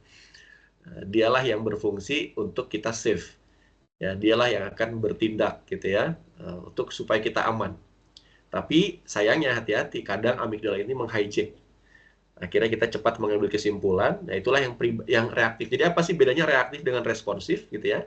Maka reaktif itu adalah tadi mengikuti amigdala tadi ya, sesuai dengan pengalaman kita dan sebagainya. Tapi kalau responsif itu kita dengan sepenuh kesadaran mengambil pilihan, mengambil respon yang tepat dalam setiap situasi dan kondisi gitu. Jadi setidaknya ya ketika menghadapi sesuatu tadi ya, tadi yang dikatakan sebagai sebuah stimulus tadi, maka bagaimana supaya tidak di-hijack oleh amigdala? Maka simple tipsnya, ini supaya ada praktikalnya ya, tips Bapak Ibu sekalian, maka dikenal dengan istilah namanya 6-second pause. Nah, jadi pause 6 detik untuk kita bisa memberikan waktu informasi itu sampai kepada hipotalamus kita ya, pikiran kita, supaya kita bisa berpikir jernih ya, akhirnya mengambil respon yang tepat gitu. Nah, itu ya. Jadi pastinya setiap situasi dan dinamika yang ada tidak ada rumus pastinya gitu ya. Betul, saya sepakat. Nah, tapi intinya ada sesuatu yang bisa kita jadikan pegangan. Terima kasih. Thank you, Mas Wisnu. Baik, terima kasih Pak Tiko atas tanggapannya. Selanjutnya penanya berikutnya dan sekaligus penanya terakhir, Bapak Sam Nugraha. Silahkan, monggo. Mas Jolang, suara saya kedengeran ya Mas Jolang? Masuk Pak Sam. Ya, makasih Mas Jolang, Pak Tiko, mohon izin. Ya tadi sebetulnya udah disebut juga sedikit bahwa apa namanya kita itu kadang terjebak dalam toxic positivity gitu ya. Nah, kayak tadi contoh kasus petani gitu. Nah, kalau saya nanyanya ada satu yang terkait itu adalah terus gimana caranya supaya kita itu nggak terjebak dalam toxic positivity gitu ketika menghadapi situasi yang emang pada dasarnya itu negatif gitu. Kapan kita bisa merespon secara negatif dan kapan kita memang harus lihat itu secara positif gitu. Maksudnya ketika ngerespon secara negatif bukannya terus marah tapi bahwa ini salah dan kita harus do something terkait itu gitu ya supaya nggak toxic positivity tadi. Yang kedua terkait responsif sebagai ASN adalah dengan model hukum yang seperti sekarang gitu kalau kita lihat di TV ya begitu banyak kasus-kasus hukum yang terjadi bagi ASN dan ya kayak nggak jelas bahkan sampai ke kebijakan aja bisa dikenain hukum gitu ya nggak cuma karena menerima uang atau memperkaya orang lain tapi bahkan salah kebijakan aja bisa kena hukum gitu ya kalau sekarang ini ya. Nah, gimana cara kita gitu sebagai seorang ASN di tengah ketatnya aturan yang ada gitu ya terus juga resiko yang melekat gitu ya sehingga kita bisa melakukan perbaikan. Ini belum ngomong soal budaya ASN yang cukup ajaib ya ketika kita punya ide kita yang harus kerja gitu ya. Ketika kita ngerjakan ya nanti semuanya dikasih ke kita gitu ya dan akhirnya kita yang burn out dan sebagainya gitu. Itu belum ngomong sampai ke situ bahkan ya. Tapi ketika ngomong secara pondasi di hukum gitu ya kita bisa terus dijerat gitu ketika ingin melakukan perubahan. Kalau kata-kata teman saya itu ada nih ya Pak Deddy, semakin banyak berbuat semakin banyak salahnya Sam. Jadi kalau bisa jangan banyak berbuat gitu. Ini ada Pak Deddy di sini saksinya. Jadi kadang-kadang kita mau berinovasi, mau berbuat something itu justru khawatir nantinya jadi masalah di belakang hari gitu, di kemudian hari. Nah, itu gimana cara menurut Pak Tiko yang tepat itu sebagai ASN dengan tema ini ya responsif sebagai ASN tadi di dunia digital ini. Makasih Pak Tiko. Makasih Mas Jolang. Baik, silahkan Mas Tiko. Baik. Oke, jadi 2 pertanyaan ya. Terima kasih Pak Sam Nugraha. Oke, jadi yang pertama bagaimana kita terhindar dari toxic positivity gitu ya. Jadi pastinya yang pertama adalah ya apapun itu bentuk emosinya ya. Jadi akui dulu sebenarnya karena kan tadi emosi itu kan sebuah radar ya. Jadi sebuah radar. Maksudnya radar tuh gimana ya? Kalau ada sesuatu yang sesuai dengan fitrah diri kita itu ya emosi itu smooth ya, emosi itu nyaman gitu. Tapi kalau ada yang nggak sesuai maka tadi kan apa sih emosi itu like or dislike sebenarnya. Ya, apa bedanya emosi dengan values gitu ya? Kalau values itu saya katakan tadi itu fitrah manusia, semua pasti suka tuh, keadilan, kasih sayang dan sebagainya gitu. Tapi kalau emosi pasti ada like or dislike, suka dan nggak suka. Jadi ketika values tadi itu ada sesuatu yang sesuai dengan values tadi, maka emosinya kan like. Ya, tenang, nyaman, oke, senang, bahagia gitu. Tapi kalau ada situasi yang berlawanan dengan values tadi, katakanlah tadi ada kecurangan ya, ketidakadilan ini nggak benar. Pasti ada values tadi bentuknya adalah ketidaknyamanan, nggak suka, marah, sebel dan sebagainya. Nah, jadi yang pertama adalah supaya kita terhindar dari positif. Kalau toxic positif itu kan nggak boleh gitu, misalnya nggak boleh sedih gitu ya, nggak usah marah kan gitu ya. Padahal situasinya itu adalah wajar membuat kita marah, membuat kita sedih. Nah, jadi yang pertama adalah perlu divalidasi dulu bahwa semua emosi itu valid sebenarnya. Ya, semua emosi itu adalah valid. Kenapa emosi itu adalah sebagai sebuah radar gitu. Nah, yang kedua adalah bedakan antara optimisme yang sehat dengan toxic positivity. Ya, jadi kalau optimisme sehat itu kan sekalipun dalam situasi yang sulit, maka bisa melihat sisi positif. tanpa tanpa mengindahkan, tanpa mengabaikan bahwa itu memang sulit gitu ya. Tapi kalau toxic positivity ya pasti akan menyangkal kan, meremehkan kesulitan itu gitu. Ini sulit nih, enggak kok, nggak sulit. Ya itu kan sebenarnya sulit gitu ya, sudah sulit. Nah, optimisme yang sehat adalah tetap menganggap itu adalah sebagai suatu hal yang sulit. Gitu ya. Misalkan kan terhadap situasi tadi aja ya, suatu hal yang berat, yang sulit itu. Kalau toxic positivity kan udah aja dipikirin, yang penting happy aja, happy. Nah, itu kan, tapi tetap sulit kan, nggak dikerjain juga gitu akhirnya. Atau tidak menerima, tidak memvalidasi bahwa itu sulit. Tapi kalau optimisme sehat, yes, aku tahu ini berat ya, tapi saya percaya ini pelan-pelan pasti ada jalan keluarnya nih, sambil berjalan. Jadi tetap memvalidasi atau memahami bahwa ini adalah situasi yang sulit gitu ya. Jadi challenge-nya, tantangannya itu di-accept dulu, diterima dulu. Nah, baru dengan sudut pandang yang positif gitu ya. Terus apalagi misalkan ya, tadi mungkin bisa dipraktekkan juga ketika memberi ruang untuk proses ya, memberi ruang untuk proses untuk ya berpikir ya, untuk berpikir bagaimana ya, afirmasi positif itu kan memang perlu waktu juga ya, dan perlu timing yang tepat gitu. Jadi contoh misalkan orang yang lagi burn out, orang yang lagi tingkat depresi tinggi dan sebagainya, itu sebenarnya pantang untuk dinasehati loh sebenarnya. Ya, karena dia kan sedang memasang sebuah coba aja lah ya, ada yang lagi sedih, nasihatin gitu ya. Nah, itu pasti ada benteng yang sangat tebal gitu ya. Tapi bagaimana situasi itu yang bisa dilakukan adalah dengan proses dialog tadi sebenarnya. Ya, dengan pertanyaan-pertanyaan yang bukan bermaksud untuk menasehati, tapi membantu dia untuk berpikirnya lebih luas. Nah, proses untuk berpikir lebih luas inilah yang membantu kita untuk melihat dari beberapa aspek. Gitu ya, baik yang tadi, akhirnya kita tidak jebak pada tadi ya, toxic positivity tadi, kita menerima tantangannya, ya, challenge-nya, jadi kita tidak mengubah situasinya, tapi cara pandang kita untuk menghadapi situasi itu pasti akan berbeda. Mindset kita lah yang akan menentukan.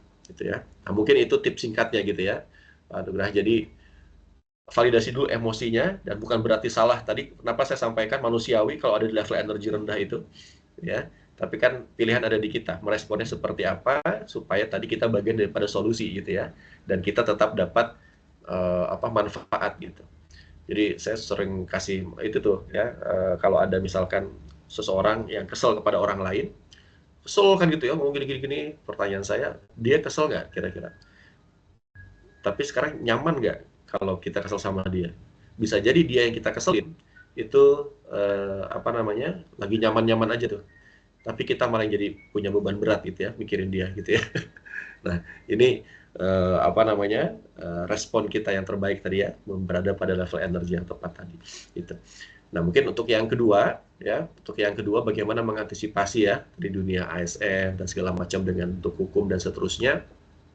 Ini saya jadi ingat ya, saya menarik nih. Saya ini juga ya, ini ketularan istri sih. Jadi kadang ngikutin beberapa drakor di Netflix gitu ya. Mungkin di sini juga ada yang hobinya ngedrakor, nonton di Netflix ya. Ini saya sedang ikut kadang gitu ya, kalau waktu senggang nonton, ada namanya sekarang sedang tayang di Netflix ya, Beyond the Bar. Itu menceritakan tentang dunia hukum, memang para pengacara itu ya. Dari itu saya dapat insight bahwa memang karena kan pengacara mendampingi, maka dia akan membantu mendampingi dari sisi hukum ya, dengan mencari latar belakang dan segala macam celah-celah supaya ada dua ya, menuntut atau bahkan dia mendampingi untuk memberikan pembelaan gitu ya, pendampingan tadi. Nah, kalau menurut saya ya, ini pandangan saya pribadi ya, Nugraha ya. Jadi selama tadi kita berpegang pada values yang pertama ya, yang kedua adalah benar secara sistem. Ya, artinya benar secara sistem itu apa? Kita punya landasan, kita punya latar belakang. Ya, apapun itu ya, maka itu cukup bagi kita untuk melakukan sesuatu. Jadi kita punya landasan, kita punya latar belakang, dan kita mengantisipasi semaksimal mungkin hal-hal yang mungkin kita tidak tidak bisa kita kendalikan ke depan. Ya, selebihnya maka ya sesuatu itu memang karena tidak bisa kita kendalikan ya, dengan apa yang sudah kita antisipasi tadi kan. Ya, Jadi kalau misalkan melakukan sesuatu ya, tindakan dan segala macamnya, pastikan itu ada landasannya gitu ya. Berdasarkan apa? Jadi sisi logicalnya itu ada. Ya, sekalipun pastinya kalau mau diniatkan pasti ada tuh logical ketemu logical ya. Jadi landasan dibenturkan dengan landasan yang lain, saya yakin itu pasti ada gitu. Nah itu yang saya lihat bahwa beradu argumen itu ya beradu landasan gitu ya, bahwa ada landasan tertentu dan juga dengan logical tertentu gitu. Nah selebihnya ya tadi ya dengan respon terbaik kita menghadapi situasi. Saya kira itu mungkin Pak Nugraha.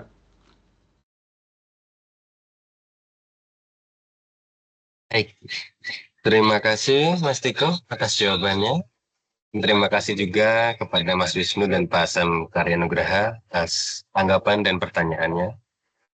Sesi selanjutnya adalah mungkin kita bisa sesi foto bersama dulu. Teman-teman, saya minta Bapak Ibu sekalian untuk menghidupkan kamera. Udah, Pak. Ya, hidupkan kamera dulu sebentar. Yang mengfoto,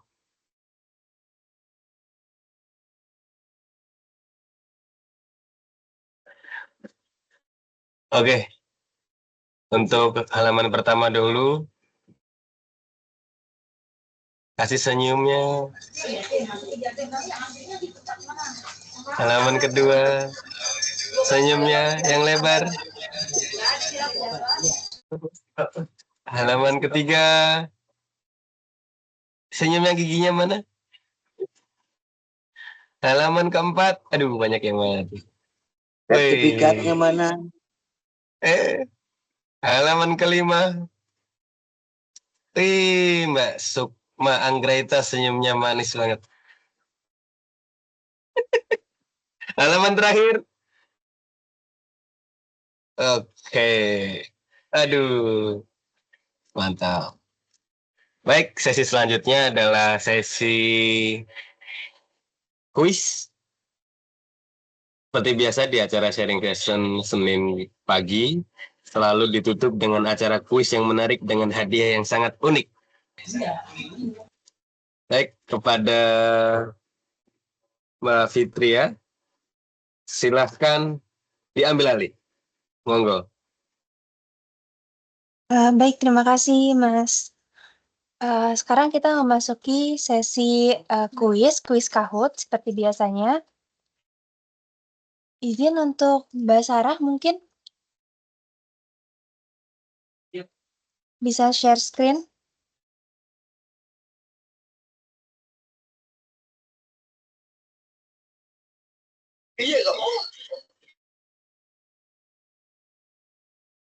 Mungkin Mbak Fitri bisa kasih saya kunci jawaban biar jadi nomor 1.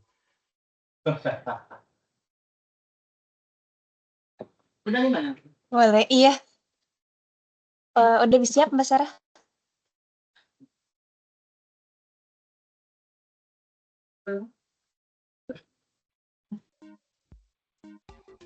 Baik, untuk teman-teman peserta, mungkin boleh untuk nge-scan barcode yang ada di atas.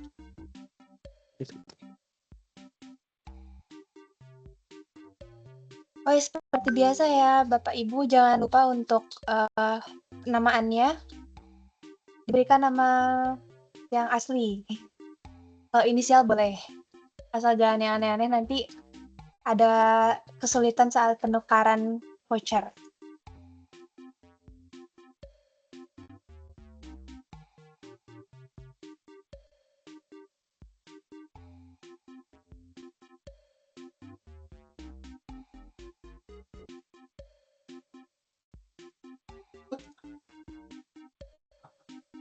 Banyak.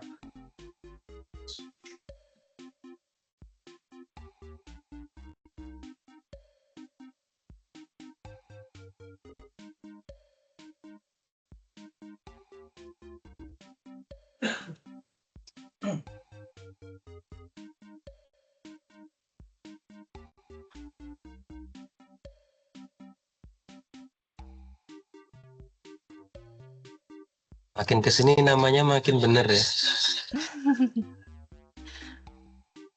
Soalnya kemarin ada tuh Mas yang mau tuker tapi bingung.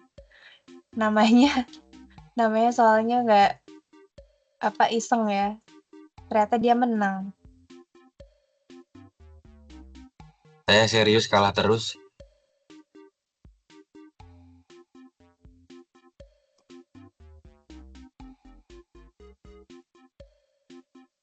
Mungkin ditunggu sampai jam 9.46 ya. Habis itu kita mulai. Sepertinya sudah Mbak Fitri, nggak nambah dari tadi 61. Oke, siap. Kita mulai ya, Mbak Sarah. Siap?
Rumus menghadapi tantangan perubahan adalah reality, response, and result. Ini udah ada 41 orang yang benar. Mungkin bisa dilihat di board game-nya siapa yang juara 1. Masih nge-freeze ya ini kayaknya. Di komputer aku masih nge-freeze. Nah, mungkin di next aja kali ya pertanyaannya.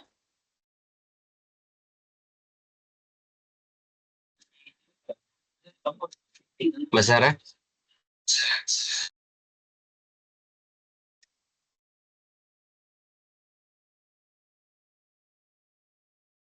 Maaf, kayaknya ini masih ada kendala teknis sebentar. Coba Mbak Fitri bisa take over. Deket kan?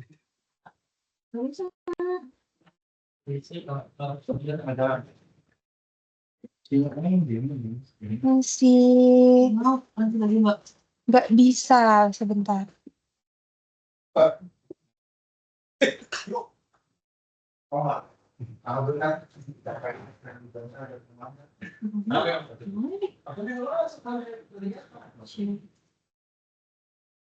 Coba bisa di-share ulang mungkin Mbak Sarah? Ulangi lagi dari yang awal.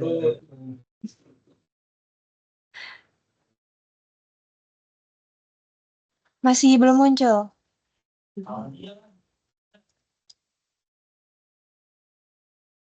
Pertanyaan pertama diulang lagi berarti. Diulang lagi ya, tapi nanti ada satu soal yang dianulir nih. Ya nggak apa-apa sih. Coba kita ulang lagi ya dari awal ya. Iya, setuju. Kayaknya Pak Dedi tadi salah jawabnya, makanya minta diulang lagi ya Pak.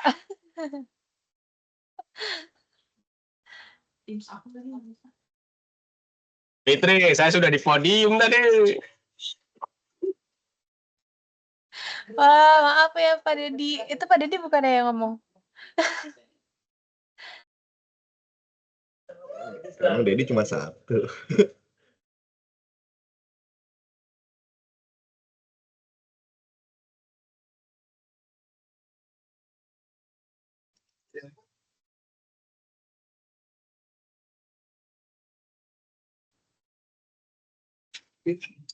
Coba sebentar ya, Bapak Ibu. Kayaknya ini Teams-nya error.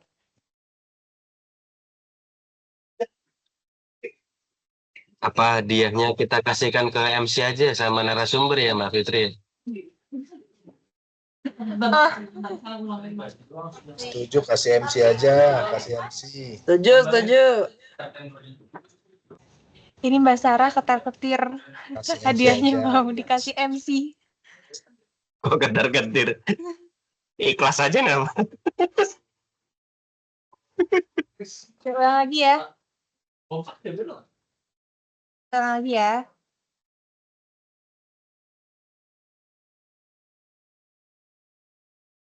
Mungkin habis ini.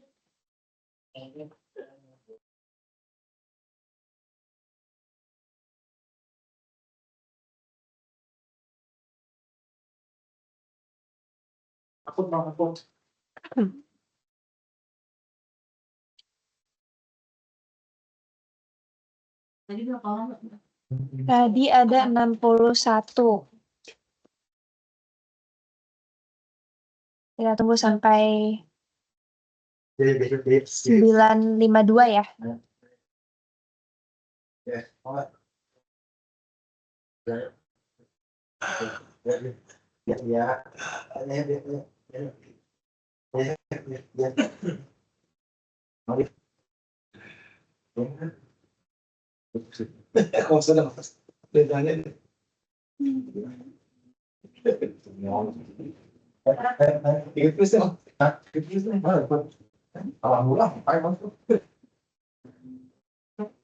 Tanggal 5.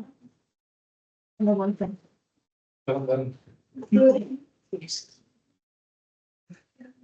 Suratnya mau berapa suratnya?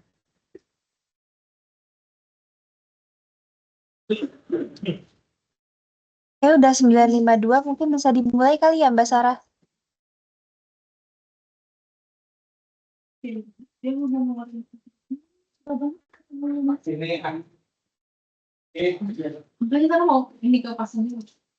Organisasi hebat mempertahankan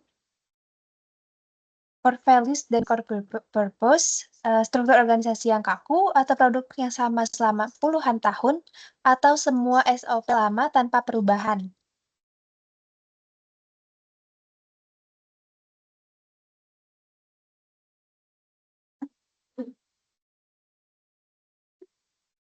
Ya, betul. Jawabannya core values dan core purpose.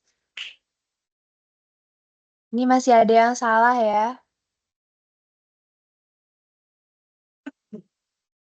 Papan skor yang pertama diraih oleh Mas Jolang, terus kedua Mbak Mary sama siapa ini? Sergio. Next.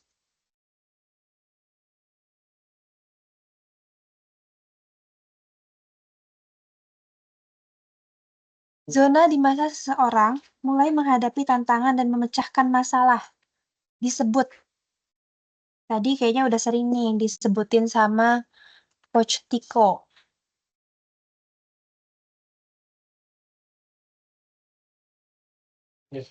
Iya, jawabannya adalah learning zone. Masih banyak yang keliru dengan growth zone.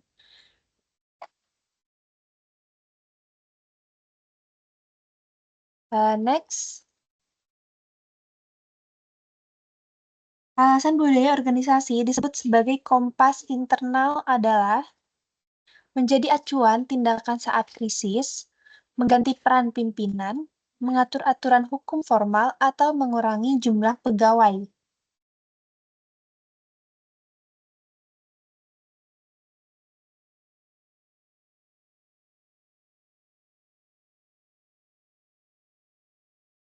Masih banyak yang salah dengan mengatur aturan hukum formal. Jadi budaya organisasi itu bisa menjadi acuan tindakan saat krisis. Leaderboard-nya dipimpin oleh Mbak Adin. Ini Mbak Adin atau siapa ini? MOF. Dan yang ketiga Mills. Next. Rumus menghadapi tantangan perubahan. Nah, ini tadi udah ada yang jawab betul semua ya rata-rata. Yang 3R itu. R1, R2, sama dengan R3.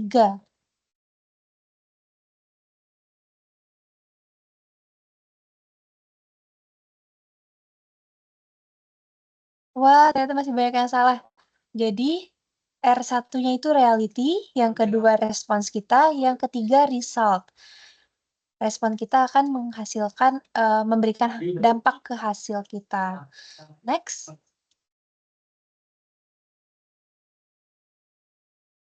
Ini halo dek, siapa ya? Ini yang di depan kali ya.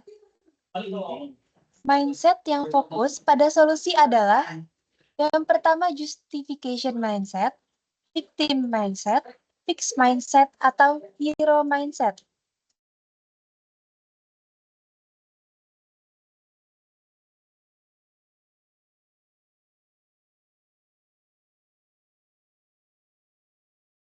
Ya, jawabannya yang betul adalah hero mindset. Yang nggak boleh adalah justru victim dan fixed mindset.